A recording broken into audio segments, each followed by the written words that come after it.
бачили ряд заяв, зокрема від французького лідера Еммануеля Макрона. Він, мабуть, навіть несподівано рішуче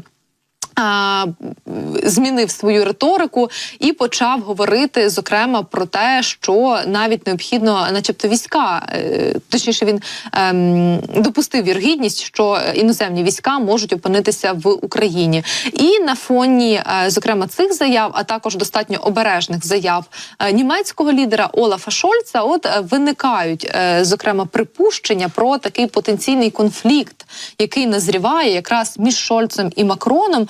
Зокрема, про такий конфлікт пише американське видання Bloomberg і не тільки. Тому далі поговоримо, що ось такий конфлікт може означати для України і насправді в чому полягає суть суперечок між німецьким і французьким лідером. Отже, лютневий саміт лідерів європейських країн у Парижі та заява про можливу відправку військ до України схвилювали західну пресу. Багато хто написав навіть про сварку між президентом Франції Еммануелем Макроном та німецьким канцлером Олафом Шольцом, яка нібито може перерости навіть у відкриту ворожнечу. Зокрема, як писало в тому числі і американське видання Bloomberg, як я вже сказала, не тільки про подальший конфлікт будемо говорити, то що ж сталося насправді?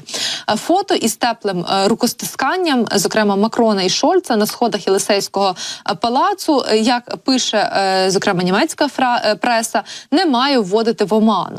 Остання суперечка між ними швидше за все означає початок небезпечного льодовикового періоду. Про таке пише німецьке щоденне видання Bild. Ну і зрештою, як і вся німецька преса. Як деталізує таблоїд, зацитую далі дослівно фрагмент із матеріалу. Головний двигун Європи протягом десятиліть стандартною відповіддю будь-якого дипломата на це була франко-німецький двигун. Він рідко працює як годинник, але з ним рідко поводились настільки погано, як сьогодні. Пише таблоїд. Мова йде про ті розбіжності щодо українського питання, включаючи можливу відправку сухопутніх військ, згадану Макроном і категорично відкинуту Шольцем. На тлі нестачі боєприпасів України французькі та німецькі лідери розходяться у думках щодо подальшої підтримки нашої армії. З самого початку повномасштабного вторгнення Росії в Україну політика Берліна відповідала принципу за будь-якої ціни уникати прямої конфронтації із Москвою. Але після неформального саміту у Парижі 26 лютого Макрон відкинув німецьку обережність. І тоді, нагадаю, заяву Макрона ми почули, цитую, ми зробимо все можливе, аби гарантувати, що Росія не зможе виграти цю війну. Пригадують, власне, німецькі журналісти таку заяву, Макрона. Його коментарі тоді різко контрастували зі словами Олафа Шольца, який побоюється реакції Росії, зокрема на поставки далекобійних ракет «Таурус» в Україну.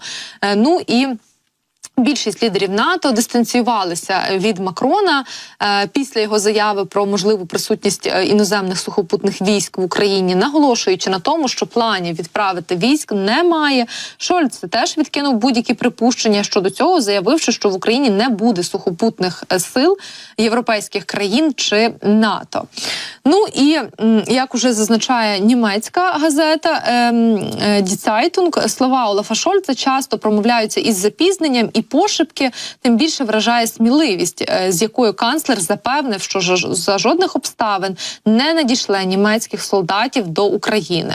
Макрон же у свою чергу днями уточнив, що у питанні відправки військ нічого не можна виключати. Але це означає лише початок дискусії про допомогу Україні на її території, а не те, що Париж дійсно зараз всерйоз розглядає таку можливість. У будь-якому випадку, на думку Макрона, наближається момент, коли в Європі недоречно бути боягузом, і партнерам треба активізуватися. Цю заяву достатньо критично сприйняли у Німеччині, зокрема тамтешній міністр оборони Борис Пісторіус назвав її контрпродуктивною і заявив, що вона точно не сприяє вирішенню проблемних питань, які є в контексті підтримки подальшої військової України. Пізніше президент Франції трохи виправдовувався навіть, що не мав на увазі саме Берлін, коли говорив про боягузів серед союзників, а лише хотів, як він сказав, струсити знову ж таки партнерів.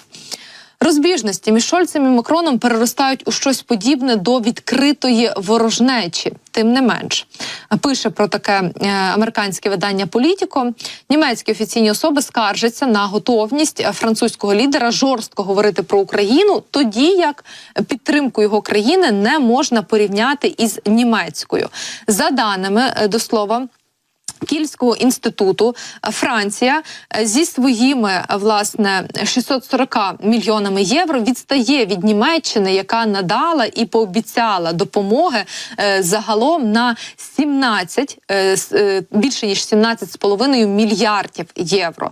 Тому Шольц використовує будь-яку нагоду, аби натиснути на Париж із метою передати більше зброї та боєприпасів.